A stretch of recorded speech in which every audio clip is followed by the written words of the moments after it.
Saludos estimados amigos, en esta oportunidad vamos a realizar el análisis y cálculo de la separación sísmica entre edificios, según la modificación de la norma técnica E030 diseño sismo resistente, publicada en mayo del 2026.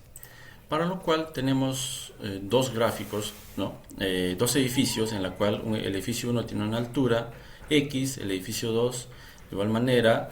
Tenemos en el edificio 1 tenemos un desplazamiento sub 1, edificio 2 también un desplazamiento sub 2, ambos separados mediante un límite de propiedad y una separación sísmica. Esta separación sísmica sirve obviamente para evitar una colisión sísmica entre ambos edificios.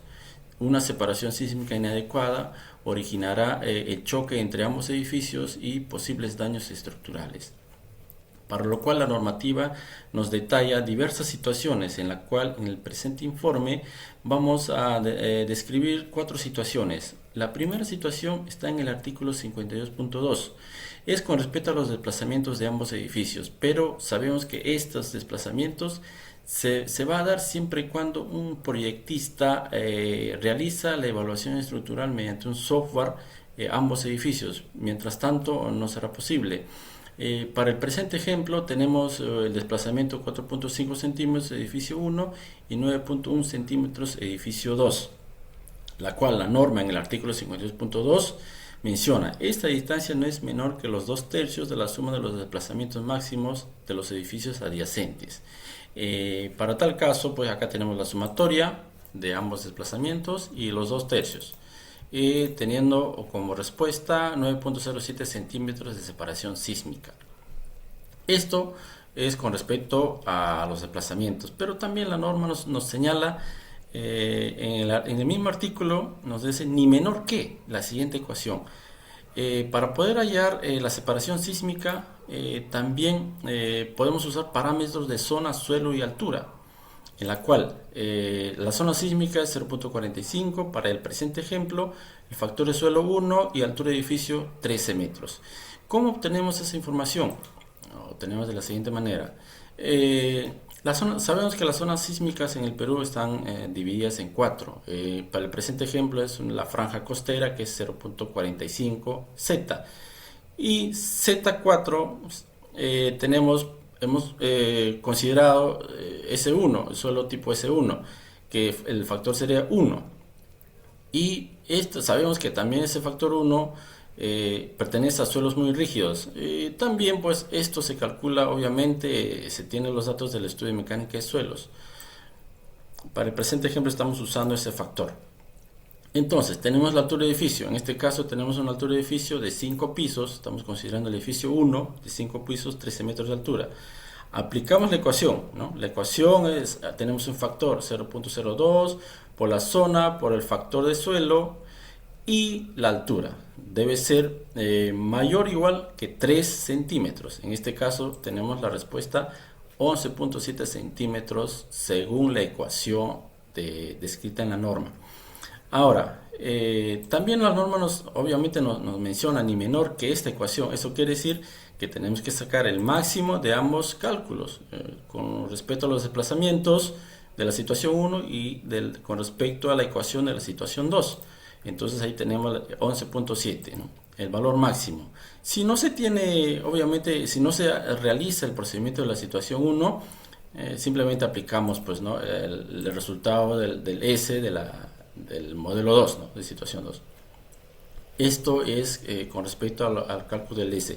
Pero también la normativa nos señala en el artículo 52.3 respecto a la separación al límite de propiedad. ¿Esto qué quiere decir? Que para la separación al límite de propiedad a una altura H, o sea, una altura H de edificio, la norma establece una distancia, ¿no? Una distancia mínima o igual a S2, al S2, ¿no? Y también a los 2/3 de los desplazamientos inelásticos del propio edificio del edificio 1. Entonces, eso quiere decir que acá tenemos 2/3 por los desplazamientos, tenemos 3 centímetros. S2, 5.85, ¿no? Con respecto al cálculo. Y de igual manera, la respuesta sería SL sub 1 o sea, la separación del límite de propiedad al edificio 1, tenemos 5.85. Esa es la respuesta, ¿no? O sea, el resultado de la separación sísmica. De igual manera, el procedimiento se realiza pues para calcular el SL sub 2, ¿no? Acá lo tenemos. ¿Ya? Esto de manera referencial. Ojo. Y finalmente, el S final va a ser pues obviamente la sumatoria de ambos, ¿no? Esto es con respecto a los desplazamientos del edificio vecino, conociendo los datos de desplazamiento del edificio vecino. Pero si no tenemos el desplazamiento del edificio vecino, o sea, el desplazamiento del edificio 2, entonces simplemente aplicamos S sub 2, ¿no? Que vendría a ser la respuesta de la ecuación de la situación 2, ¿no? Entonces aplicamos ahí. Ahora, de igual manera, tenemos una situación 4, detallada en el artículo 52.4. Esto se da pues cuando la separación en caso no exista una junta sísmica reglamentaria, ¿no?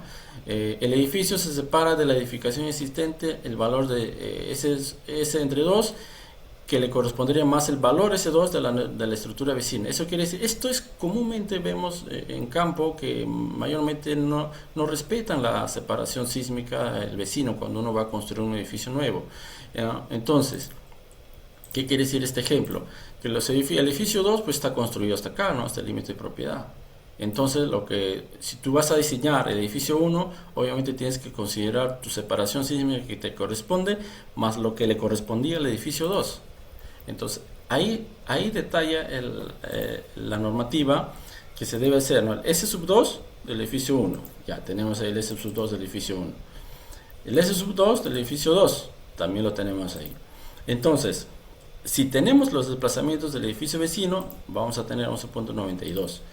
Pero si consideramos la ecuación del artículo 52.2, consideramos esta ecuación, entonces vamos a tener 11.7 centímetros de separación sísmica, ¿no? Entonces lo que vamos a hacer es dejar 11.7 de separación sísmica, ¿no? Desde el límite de propiedad hasta el borde del edificio 1.